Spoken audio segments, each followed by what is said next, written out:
কবিতাটা আজকে আমরা যে কবিতাটা আলোচনা করব সেটা একটা চতুর্দশপদী কবিতা।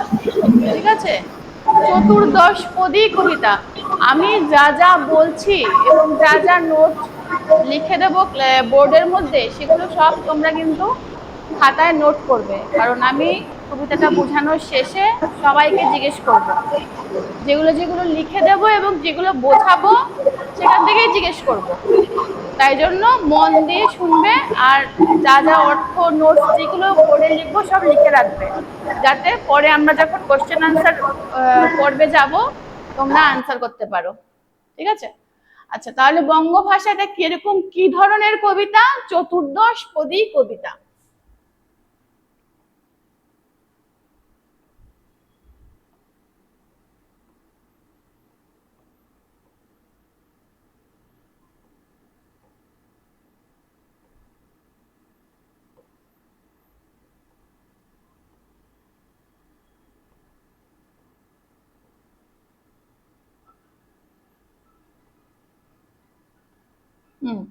তোমাদের যদি প্রশ্ন আসে যে মাইকেল মধুসূদন দত্তের লেখা বঙ্গভাষা কি ধরনের কবিতা, তখন কি উত্তর হবে?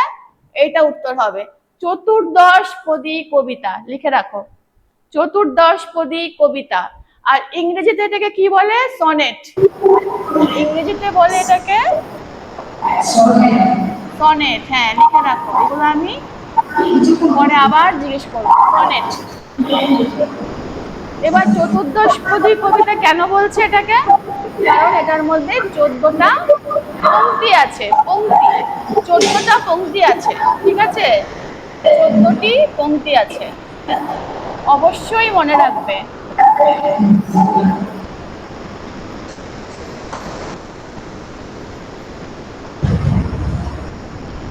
পংক্তি মানে হলো লাইন।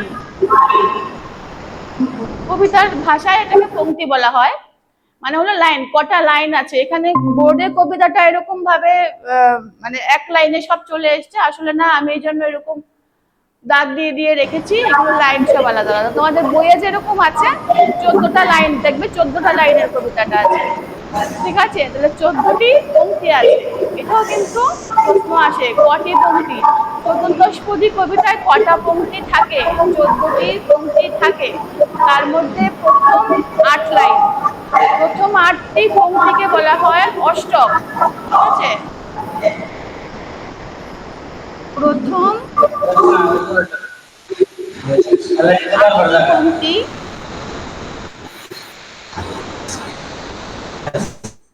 প্রথম 8 লাইন আর কি, প্রথম 8 লাইনকে বলা হয় কি? অষ্টক।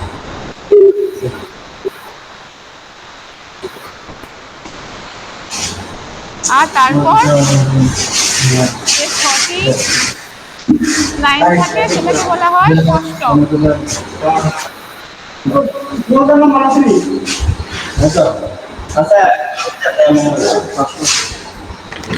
ঠিক আছে, তাহলে চতুর্দশপদী কবিতায় 14টি পংক্তি থাকে, 8টি লাইনকে বলা হয় অষ্টক, আর 6টি লাইনকে বলা হয় ষষ্ঠক। ঠিক আছে, আর এটা কি ছন্দে লেখা কবিতাটি? এগুলো সব যেগুলো এখন আমি বলছি, এগুলো সব ছোট ছোট ছোট ছোট কোশ্চেন, 1 নম্বরের কোশ্চেনও থাকে। ঠিক আছে, কি ধরনের ছন্দ এটা, কি ছন্দে কবিতাটি লেখা হয়েছে? প্রশ্ন আসতে পারে কোন ছন্দে বা কি ধরনের ছন্দে কবিতাটি লেখা হয়েছে, তখন কি উত্তর হবে? অমিত্রাক্ষর ছন্দ। অমিত্রাক্ষর ছন্দ।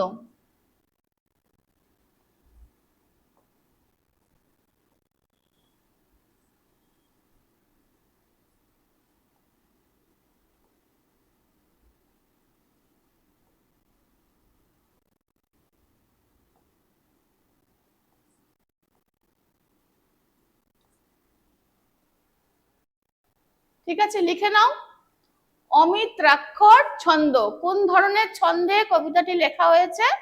অমিত্রাক্ষর ছন্দ। অমিত্রাক্ষর ছন্দে প্রতিটি লাইনে 14টা করে মাত্রা থাকে, 14টি করে মাত্রা থাকে। এগুলো যা মুখস্থ, এগুলো একদম মুখস্থ করে নেবে। 14 মাত্রা হয় অমিত্রাক্ষর ছন্দ। ঠিক আছে, 14 মাত্রা।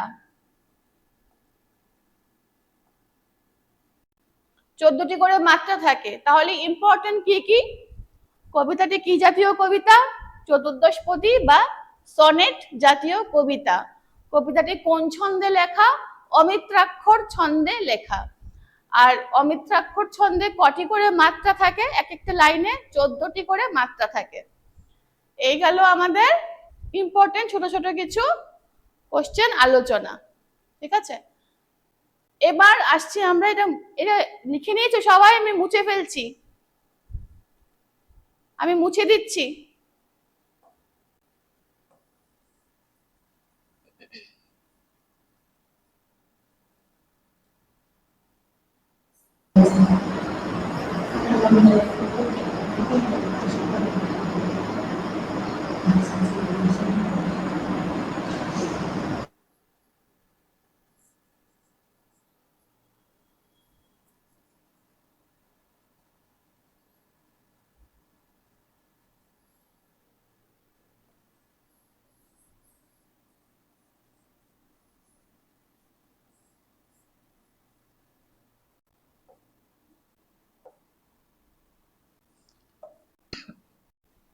এবার হলো কবিতাটি কোন গ্রন্থ থেকে নেওয়া হয়েছে।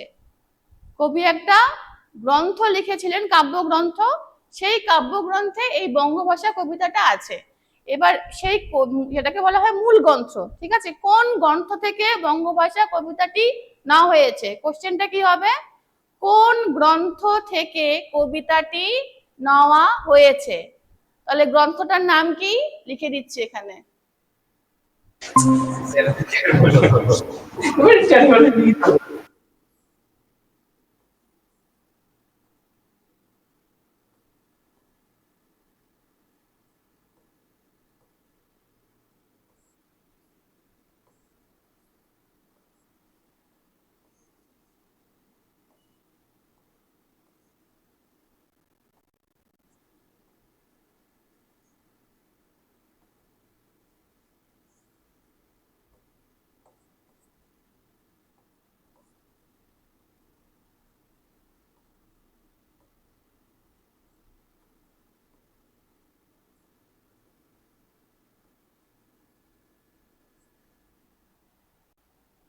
লিখে নাও, কোন কোন গ্রন্থ থেকে, কোন কাব্যগ্রন্থ থেকে বঙ্গভাষা কবিতাটি নেওয়া হয়েছে, বা বঙ্গভাষা কবিতাটির মূল কাব্যগ্রন্থের নাম কি?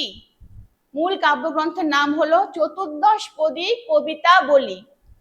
চতুর্দশপদী কবিতাবলী, এটা হলো মূল কাব্যগ্রন্থের নাম। আমি কিন্তু পরে আবার জিজ্ঞেস করব, ক্লাস শেষ হওয়ার আগে জিজ্ঞেস করব মূল গ্রন্থের নাম কি। এই মূল গ্রন্থের নাম লিখে রাখো, চতুর্দশপদী কবিতাবলী। আচ্ছা, এবার আমরা কবিতার মধ্যে ঢুকছি। বঙ্গভাষা মানে বুঝতেই পারছো, এটা কবি বাংলা ভাষাকে নিয়ে একটা কবিতা লিখেছে। বাংলা ভাষা নিয়ে কবিতা লিখেছে। বাংলা ভাষার প্রতি ওনার যে অনুরাগ, প্রেম এবং ভালোবাসা, সেই ভালোবাসাকে উৎসর্গ করে বাংলা ভাষার প্রতি সম্মান জানিয়ে, তার প্রীতি জানিয়ে কবি কি লিখেছে? বঙ্গভাষা কবিতাটি লিখেছে। আচ্ছা, এবার কি লিখেছে? আচ্ছা, এবার আসি আমরা প্রসঙ্গতে, যে কবি হঠাৎ করে বাংলা ভাষা নিয়ে একটা কবিতা কেন লিখতে গেল, তাই না? কবি তো নিজে বাঙালি, হ্যাঁ, বিশাল বড় একজন, মানে বিশাল বড় লোক পরিবারে কবির জন্ম হয়েছিল। কবির বাবা ছিলেন একজন বিশাল বড় উকিল। হ্যাঁ, তো এবার কবি নিজে বাঙালি, এবার কেন উনি হঠাৎ করে বাংলা ভাষার প্রতি ভালোবাসা জানিয়ে আলাদা করে একটা কবিতা লিখতে গেলেন কেন? তার আগে কবির জীবনের কিছু ঘটনা আমরা আলোচনা করছি। কবি যখন ছোটবেলা মার কাছে যখন পড়াশোনা শুনতেন, তখন উনি বাংলা কাব্যগ্রন্থগুলো মা পড়ে পড়ে শোনাতো। যেমন কাশিরাম দাসের মহাভারত, তারপর কৃত্তিবাসের রামায়ণ, অন্নদামঙ্গল কাব্য, চণ্ডীমঙ্গল কাব্য। চণ্ডীমঙ্গল কাব্যে তোমাদের আছে ফুল্লরার 12 মাসা। তো এই চণ্ডীমঙ্গল কাব্য, অন্নদামঙ্গল কাব্য, ধর্মমঙ্গল কাব্য, এই ধরনের ধর্মীয় কাব্য যেগুলো ছিল আর কি, কবির মা কবিকে শোনাতো এগুলো। তো কবি সেগুলো শুনতো। তখন বাংলা সাহিত্য সম্বন্ধে কবির একটা মোটামুটি একটা ধারণা হয়েছিল যে বাংলা সাহিত্যে এই জিনিসগুলো আছে। আর সবচেয়ে বড় কথা হলো রামায়ণ মহাভারত তখন বাংলায় লেখা হয়ে গেছে, অনুবাদ করা হয়ে গেছে। ঠিক আছে, আমি গল্পের মতো করে আলোচনা করছি।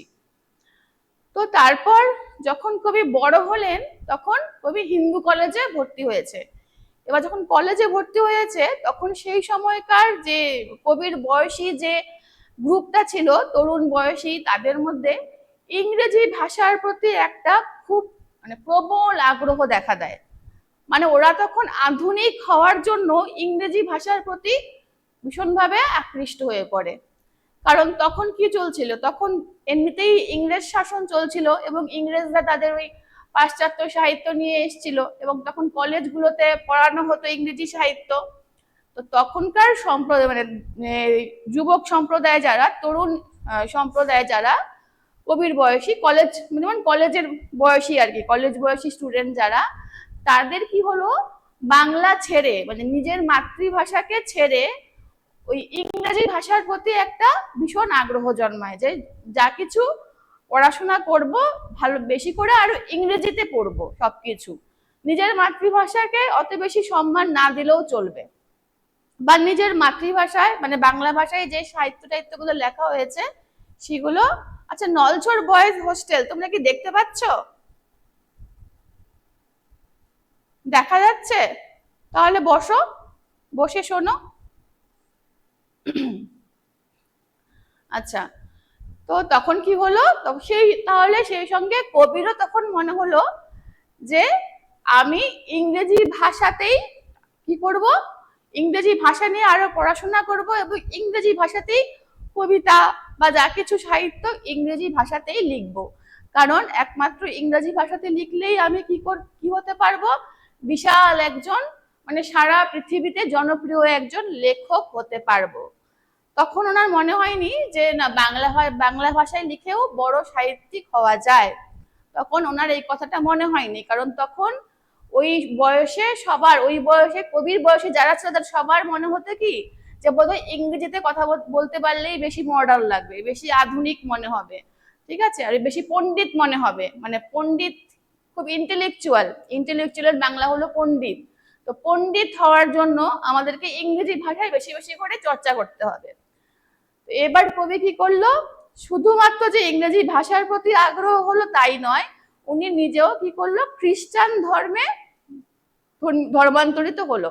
ওনার পরিবার ছিল হিন্দু, কিন্তু উনি নিজে কি হলো যে এত ওনার ইংরেজি ভাষার প্রতি এত ভালোবাসা জাগলো যে উনি নিজেও কি করলো, খ্রিস্টান ধর্মে দীক্ষিত হলো এবং তারপর উনি লন্ডন চলে গেলেন যে এই দেশে আর থাকবোই না, এই এরকম একদম মানে গরিবদের দেশে থাকবো না, লন্ডন চলে যাব, ওখানে গিয়ে ইংরেজি ভাষাতে লিখে একেবারে আমি শেক্সপিয়ার, বার্নার্ড শ, যারা যারা আমাদের ইংরেজি সাহিত্যে বড় বড় সাহিত্যিক, শেক্সপিয়ারের নাম আমরা সবাই শুনেছি, শেক্সপিয়ার, বার্নার্ড শ, এলিয়ট, এরকম কবিদের সাথে আমারও নাম নেওয়া হবে। হ্যাঁ, ওই খ্রিস্টান হওয়ার পরে কিন্তু এই মাইকেল কথাটা কিন্তু খ্রিস্টান হওয়ার পরে এই মাইকেল শব্দটা যোগ হয় ওনার নামের সাথে, আগে ছিল না। তো উনি ওই ইংরেজ যে কবি সাহিত্যিক ছিল তাদের পাশে নিজের স্থান করার জন্য নিজের ধর্ম পরিবর্তন করলেন এবং নিজের দেশ ছেড়ে উনি বিদেশে চলে গেলেন, পরবাসে চলে গেলেন। সেখানে গিয়ে উনি ওনার প্রথম যে লেখা সেটা কিন্তু ইংরেজি ভাষাতেই লিখলেন, লেখালেখি শুরু করলেন। কিন্তু কি হলো, উনি যেটা আশা করে গেছিল, যে স্বপ্ন দেখে গেছিল যে উনি একজন বিশাল বড় একজন ইংরেজ সাহিত্যিক হয়ে উঠবেন, সেটা উনি হয়ে উঠতে পারলেন না। পাশ্চাত্য দেশের লোকেরা ওনার সেই সাহিত্যকে, ওনার সেই লেখাকে সেভাবে গ্রহণ করলো না, সেভাবে প্রশংসা পেলেন না। ঠিক আছে, উনি যেটা ভেবেছিলেন যে শেক্সপিয়ার, বার্নার্ড শ, এলিয়ট এদের পাশাপাশি মাইকেল মধুসূদন দত্তেরও নাম আসবে একজন ইংরেজি সাহিত্যিক বলে, সেটা হলো না। উনি আশাহত হলেন যে স্বপ্ন দেখে এসেছিলাম সেই স্বপ্ন তো আমার পূরণ হলো না, ওনার স্বপ্ন ভেঙে গেল। ঠিক আছে, তারপর উনি মনে মনে এটা রিয়েলাইজ করলেন, ওনার অনুভূতি আসলো এটা যে না, অন্যের ভাষাকে ধার করে কখনো বড় সাহিত্যিক হয়ে ওঠা যায় না। শত হলেও যতই আমি আমার ধর্ম পরিবর্তন করি, যতই আমি ইংরেজিতে কথা বলি সারাক্ষণ নিজের মাতৃভাষাকে অগ্রাহ্য করে, কিন্তু একজন পৃথিবী খ্যাত সাহিত্যিক হতে গেলে কিন্তু নিজের মাতৃভাষাকেই আগে সম্মান জানাতে হবে এবং নিজের মাতৃভাষাতেই সাহিত্য রচনা করতে হবে। তবেই সেটা যার মাতৃভাষা যেটাই হোক, যেমন একজন ধরো কেউ হিন্দিভাষী, বা বড় ভাষায় কথা বলে, বা তামিল তেলেগু, তারা যদি নিজের ভাষায়, নিজের মাতৃভাষায় যদি কিছু লেখে, তবে কিন্তু অনেক বেশি পরিচিতি পাবে, অনেক বেশি জনপ্রিয়তা পাবে। যেমন রবীন্দ্রনাথ ঠাকুর অনেক পরে শুরু করেছেন। রবীন্দ্রনাথ ঠাকুর কিন্তু বাংলাতে লিখেই বিশ্বকবি হয়েছেন, তাই না? উনি তো লিখেছেন বাংলায়, ওনার লেখাগুলো পরে ইংরেজিতে অনুবাদ করা হয়েছে, কিন্তু প্রথমে তো বাংলাতেই লিখেছেন এবং বাংলা ওনার মাতৃভাষাতে লিখেই উনি কি করেছেন, একজন বিশ্ববিখ্যাত কবি হয়ে উঠেছেন। তো তারপরে মাইকেল মধুসূদন দত্ত এটা বুঝতে পারলেন যে না, আমি অন্যের ভাষা, একটা বিদেশি ভাষার পেছনে পড়ে থাকলে আমি কোনোদিনই বড় সাহিত্যিক হতে পারবো না, আমাকে মাতৃভাষাতেই ফিরে আসতে হবে এবং মাতৃভাষাকে নিয়েই আমাকে সাহিত্য চর্চা করতে হবে। তখন তিনি এই বঙ্গভাষা কবিতাটা কি করলেন, রচনা করলেন। কি আছে, হে বঙ্গ ভান্ডারে তব বিবিধ রতন। ঠিক আছে, বাংলা ভাষার প্রতি অনুরাগ জানিয়ে, সম্মান জানিয়ে উনি কি বলছেন, যে তোমার ভান্ডারে কত বিবিধ, মানে অনেক রকম, নানা রকম। বিবিধ কথাটার মানে হলো নানা রকম, নানা রকম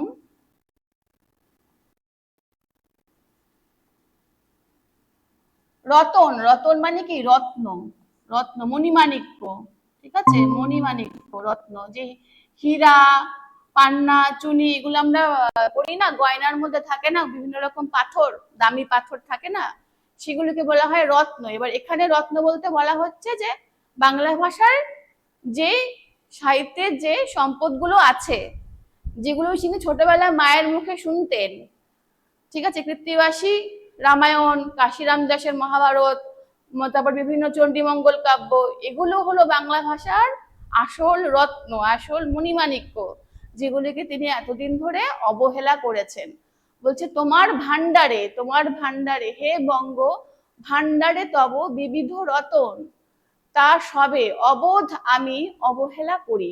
সেই সব কিছুকে, যা যা বাংলা সাহিত্যে আছে, সেই রত্ন ভান্ডারকে আমি কি করেছি, অবহেলা করেছি। এতদিন যাবৎ আমি সেগুলিকে পাত্তাই দেইনি, আমি ধরিনি যে এগুলিকে, এই সাহিত্যকে ধারণ করেই আমি নিজের সাহিত্য রচনা করতে পারবো, সাহিত্য চর্চা করতে পারবো। আমি একটা পরের ভাষার পিছনে ছুটেছি এতদিন ধরে। বলছে অবোধ, অবোধ মানে যে বোঝে না। ঠিক আছে, অবোধ মানে হলো যে বোঝে না, আমি বুঝতে পারিনি, যে আমি অবহেলা করেছি। পরধন লোভে মত্ত, মানে পরের ধনের প্রতি আমার বেশি লোভ ছিল। পরের ধন, ধরো নিজের বাড়িতে যা আছে সেটা ভাল লাগছে না, পাশের বাড়ির কারোর বাড়িতে হয়তো একটা নতুন কিছু এসছে, টিভি এসছে, আমার সেটা দেখে খুব ভালো লাগছে, আরে সেটা বেশি ভালো, আমার বাড়িতে হয়তো আছে টিভি, আমার সেটা ভালো লাগছে না। বা আমার বাড়িতে একটা ভালো জিনিস আছে, আমার সেটা, আমার মোবাইলটা ভালো লাগছে না, অন্যের মোবাইলটা বেশি পছন্দ, এরকম আর কি। তো উনিও সেরকম নিজের ভাষাটাকে উনি অবহেলা করেছেন।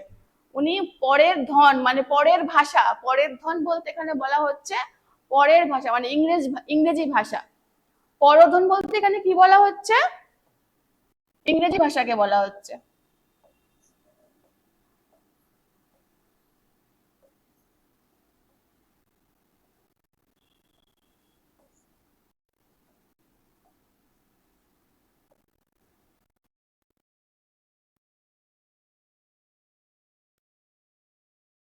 যা আমি এতদিন অবধি অন্য একটা ভাষার প্রতি লোভী হয়েছিলাম, পরের ধনের প্রতি যদি আমরা লোভ করি, তাহলে কি হবে, জীবনে কখনো কিন্তু সেই ধনবান হওয়া যাবে না। ঠিক আছে, নিজের ধনকে নিয়েই ধনবান হতে হয়, পরের ধন নিয়ে কেউ কখনো ধনবান হতে পারে না। সেরকমই নিজের ভাষায় সাহিত্য রচনা করেই বড় সাহিত্যিক হওয়া যায়। পরের ভাষায় সাহিত্য রচনা করলে সে বিদেশি লোকজনরা এমনিতেও গ্রহণ করবে না। তারা বলবে আমাদের তো নিজেদেরই কত বড় বড় সাহিত্যিক আছে, হ্যাঁ আমরা কেন আবার আরেককে একজন ভারত থেকে এসে লিখতে শুরু করবো, তাকে কেন আমরা অত ইয়ে করব, সম্মান বা ইয়ে জানাবো, গ্রহণ করব। বলছে পরধনে লোভমত্ত করিনু ভ্রমণ, ভ্রমণ করেছি মানে ঘুরে বেরিয়েছি। কোথায় ঘুরে বেরিয়েছে? পরদেশে। করিনু ভ্রমণ, পরধন লোভে মত্ত করিনু ভ্রমণ, পরদেশে ভিক্ষাবৃত্তি কুক্ষণে আচরি। অন্যের দেশে, উনি তো নিজের দেশ থেকে চলে গেছিলেন, নিজের দেশ ছেড়ে উনি চলে গেছিলেন লন্ডনে। তো সেখানে গিয়ে উনি সাহিত্যিক হতে চেয়েছিলেন, সেজন্যই বলছে যে পরের ভাষায় আকৃষ্ট হয়ে আমি বিদেশে ভ্রমণ করেছি।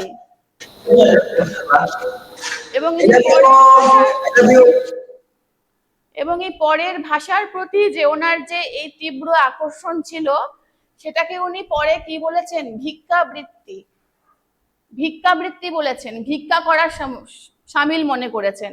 যে অন্যের ভাষা নিয়ে, অন্যের ভাষায় কবিতা লিখে আমি বড় কবি হব, এই জিনিসটাকে ওনার পরবর্তী সময়ে মনে হয়েছে এটা হলো ভিক্ষাবৃত্তি, মানে পরের ভাষা থেকে আমি ইয়ে করছি, বড় কবি হওয়ার চেষ্টা করছি, নিজের ভাষায় না লিখে আমি অন্য ভাষায় লিখে বড় কবি হওয়ার চেষ্টা করছি। এটাকে তিনি তুলনা করেছেন কিসের সাথে? ভিক্ষা করার সাথে, যে আমার নিজের কিছু নেই, আমি অন্যের থেকে নিচ্ছি। ভিক্ষাবৃত্তি কুক্ষণে মানে খারাপ সময়, কুক্ষণ মানে খারাপ সময়।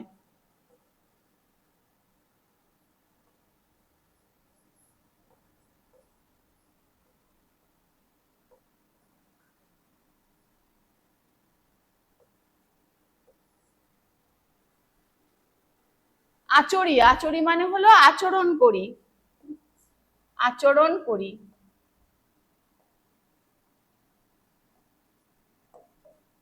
আচরণ করা, ঠিক আছে, আচরি। তাহলে আমি ভিখারির সামিল, মানে একজন ভিখারির মতো আচরণ করেছি, বিদেশ, নিজের দেশ ছেড়ে বিদেশে গিয়ে একটা ভিখারির মতো আচরণ করেছি। মানে কোন কুক্ষণে, মানে উনি কিরকম খারাপ সময় তার সেই সময়টা ছিল, কতটা খারাপ, যেটাকে তিনি বলছেন কুক্ষণে, মানে নিজেই আফসোস করছেন নিজের কৃতকর্মের জন্য, নিজে যে ভুলটা করেছেন সেটার জন্য নিজেই ভীষণভাবে আফসোস করছেন। কাটাইনু বহুদিন সুখ পরিহরি, আর কি বলছে? পরিহরি মানে ছেড়ে, পরিহার করে, ঠিক আছে, ত্যাগ করে, ছেড়ে, বা আরো ভালো করে বলতে গেলে ত্যাগ করে।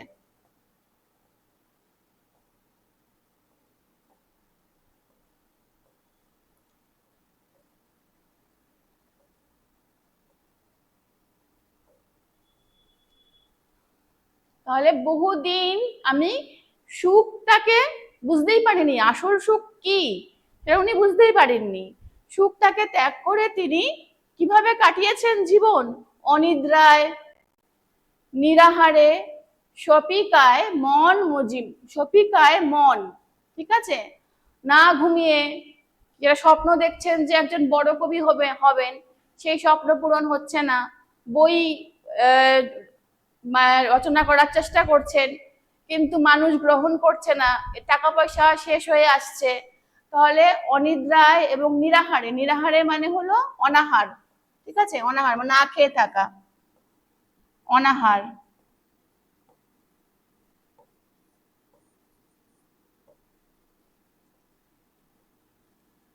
আর অনিদ্রা মানে হলো নিদ্রাহীন, মানে ঘুম নেই, ঘুম নেই, খাবার নেই, এই কষ্টের মধ্যে তিনি দিন যাপন করছেন, নিজের মনকে সপি, সপি কথাটার মানে হলো সমর্পণ। কিছু মুছছি, হ্যাঁ এগুলো মুছছি তারপরে লিখছি। সপি, সপি কথাটার মানে হলো সমর্পণ।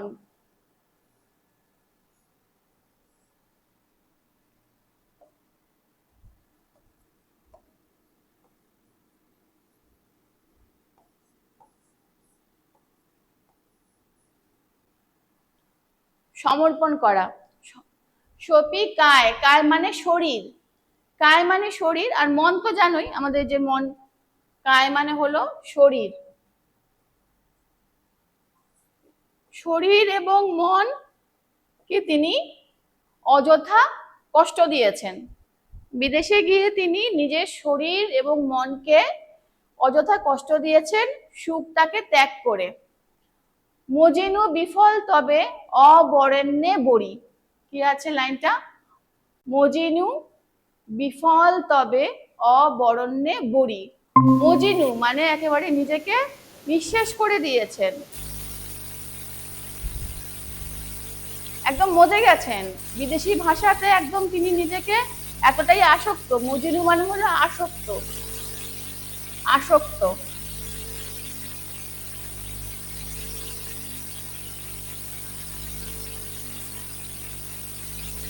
ইংরেজি ভাষার প্রতি আসক্ত হয়ে কি হয়েছেন? ফল পেয়েছেন। মজিনু বিফল, নিজেই বলছে বিফল মানে ফল পাননি। ইংরেজি ভাষার প্রতি আসক্ত হয়ে, এতটা বশীভূত হয়ে একেবারে ইংরেজি ভাষার ভেতরে নিজের মন প্রাণ সবকিছু ইংরেজি ভাষাকে দিয়ে দিয়েছেন, এরকম অবস্থা। কিন্তু তারপরে কি হয়েছে? বিফল হয়েছেন, ফল লাভ করেননি। অবরণ্যে বড়ি, অবরণ্যে মানে হলো বরণ করার অযোগ্য।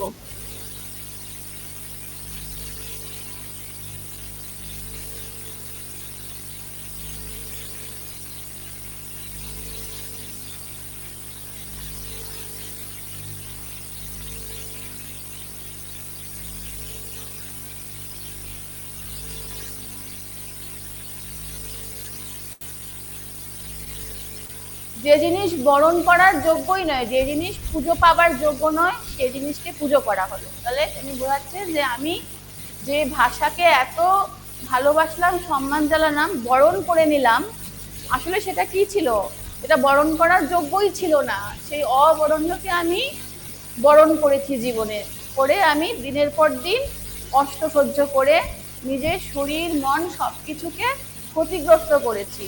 না ঘুমিয়ে না খেয়ে জীবন কাটিয়েছে উনি, এরকম দিনের পর দিন বছরের পর বছর এই কষ্ট করার পর তারপর ওনার মনে হয়েছে যে না, আমি যা করছি সেটা আমি ভুল করছি। ঠিক আছে, এই অবধি সবাই বুঝতে পেরেছো?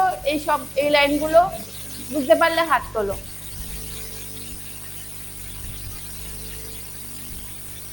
এই অবধি সবাই বুঝতে পেরেছো? তাহলে হাত তোলো, যে বুঝতে পারলে হাত তোলো। তাহলে আমরা পরের লাইনগুলোতে যাচ্ছি। আচ্ছা, পরের লাইনে আছে কেলিনু শৈবালে। কেলিনু মানে খেলা করা। কেলিনু শব্দের মানে হলো খেলা করা।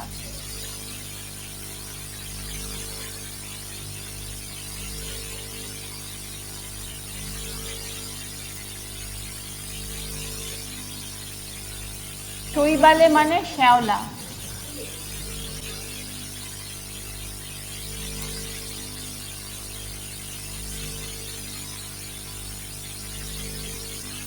ঠিক আছে, কেলিনু শৈবালে, এতদিন আমি শ্যাওলার মধ্যে খেলাধুলা করেছি। শ্যাওলা বলতে কি বোঝাচ্ছে? ইংরেজি ভাষাকে বোঝাচ্ছে। শ্যাওলা এখানে কি? শৈবাল, তার মানে কি? কাকে বোঝাচ্ছে শ্যাওলা দিয়ে? ইংরেজি ভাষাকে বোঝাচ্ছে। যে আমরা এই যে ইংরেজি ভাষায় উনি এতদিন লেখালেখির চেষ্টা করেছেন, সেটাকে উনি বলছেন যে আমি শ্যাওলার মধ্যে খেলা করেছি।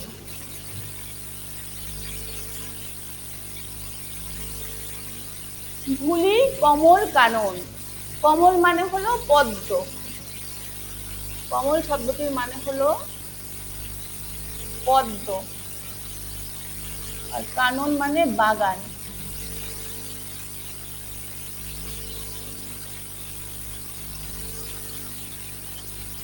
ঠিক আছে, পদ্মের বাগান কাকে বলা হচ্ছে?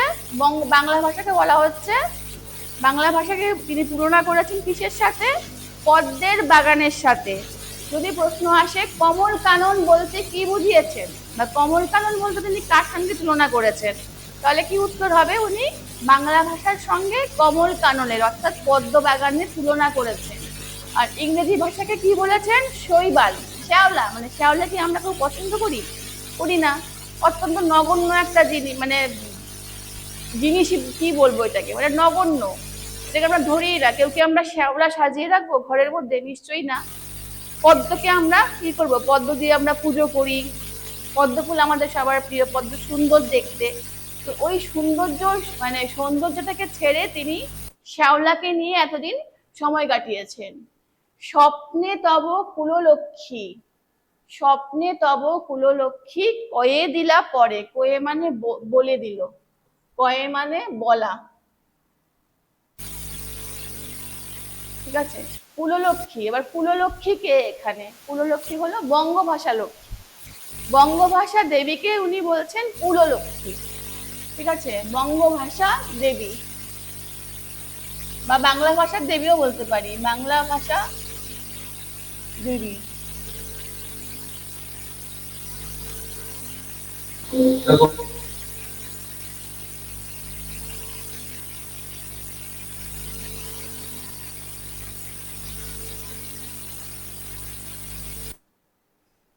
বাংলা ভাষার দেবী তাকে কি করলো? স্বপ্নাদেশ দিলেন, কইয়ে দিলা পরে, মানে এত দুঃখ কষ্ট সহ্য করার পর বাংলা ভাষার দেবী তাকে স্বপ্নাদেশ দিলেন, বললেন ওরে বাছা, বাছা মানে বৎস, নিজের সন্তানকে বা ছোটদেরকে বলা হয় বাছা, ওরে বাছা মাতৃকোষে, মাতৃকোষে রতনেরে, বাংলার নাম বানানটা ভুল আছে কোথাও এখানে,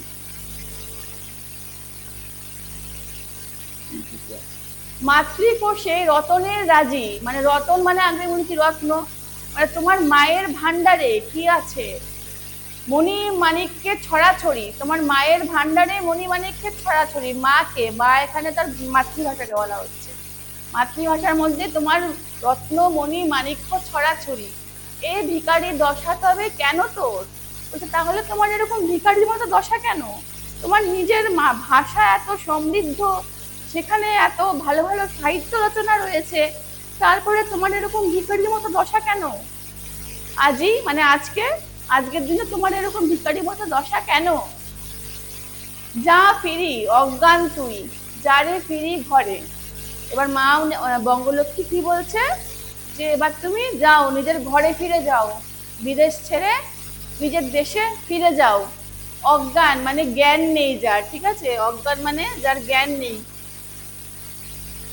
কেন বলছেন অজ্ঞান? মানে তার নিজের মাতৃভাষায় এত সমৃদ্ধ হওয়া সত্ত্বেও যেটা এতদিন ধরে তিনি অনুধাবন করতে পারেননি, তাই জন্য তিনি বলছেন অজ্ঞান, মানে তোমার নিজের ধন ভাণ্ডার সম্বন্ধে তোমার কোনো ধারণাই নেই, তাই বলছে অজ্ঞান তুই, যারে ফিরি ঘরে। বলছে এবার নিজের ঘরে নিজের দেশে ফিরে যাও, গিয়ে নিজের ভাষায় চর্চা করো, কবিতা লেখো। পালিলাম আজ্ঞা সুখে, এবার কি করলো উনি? আজ্ঞায়, মায়ের যে আজ্ঞা দিল সেই আজ্ঞা উনি পালন করলেন। পালিলাম মানে পালন করলেন, পালন করা, পালিলাম মানে পালন করা। আজ্ঞা, মায়ের আদেশ তিনি পালন করলেন। পাইলাম কালে মাতৃভাষা রূপে খনি, তারপর তিনি কিসের সন্ধান পেলেন? মাতৃভাষার খনির সন্ধান পেলেন। খনি মানে কি? যেখানে সম্পদের ভান্ডার থাকে, রত্নর ভান্ডার থাকে, সেই জায়গাটাকে বলা হয় খনি, ঠিক আছে। পূর্ণ মণি জালে, মানে সেটা সেই খনি কিসে পূর্ণ? বিভিন্ন রকম মণিমাণিক্য। এই মণিমাণিক্যগুলো কি? এগুলো আগে বলেছি, যে মঙ্গল কাব্যগুলো, বাংলা ভাষায় যে এতগুলো মঙ্গল কাব্য রচনা হয়েছিল, যে রামায়ণ মহাভারত অনুবাদ করা হয়েছিল, এগুলো সবই কি বাংলা ভাষার মণিমাণিক্য। এই সাহিত্যগুলো বাংলা ভাষার মণিমাণিক্য তার হীরা বা চুনি পান্না এরকম পাথর নয়, যে বিভিন্ন সাহিত্যগুলো রচনা হয়েছে যাবৎকাল, সেই সব সাহিত্যগুলো হলো বাংলা ভাষার মণিমাণিক্য। তো বলছে যে তারপরে আমি পেলাম কি? মাতৃভাষার মধ্যে সেই খনির সন্ধান পেলাম, যেখানে এত ভালো ভালো সাহিত্য রচনা করা হয়েছে। বুঝতে পেরেছ? আচ্ছা, কিছু কোশ্চেন জিজ্ঞেস করছি। বঙ্গভাষা কবিতাটি কি জাতীয় কবিতা?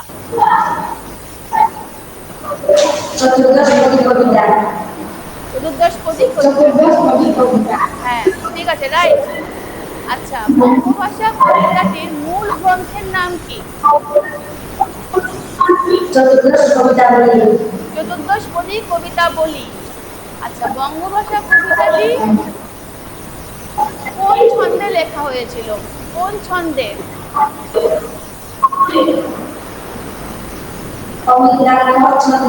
অমিত্রাক্ষর ছন্দে। বাহ, সব সুন্দর শেখা হয়েছে। আচ্ছা, এখানে কমল কানন, কমল কাননকে কোন ভাষার সঙ্গে তুলনা করা হয়েছে? কমল কানন, কমল কানন কে বলতে পারবে? কমল কানন মানে কোন ভাষাকে বলেছেন কবি? বাংলা ভাষা। বাংলা ভাষা, বাংলা ভাষাকে বলেছেন কমল কানন। আর ইংরেজি ভাষাকে কি বলেছেন? ইংরেজি ভাষাকে কি শেখাতে তুলনা করেছেন? শৈবাল, শ্যাওলা, শ্যাওলার সাথে তুলনা করেছেন। ঠিক আছে।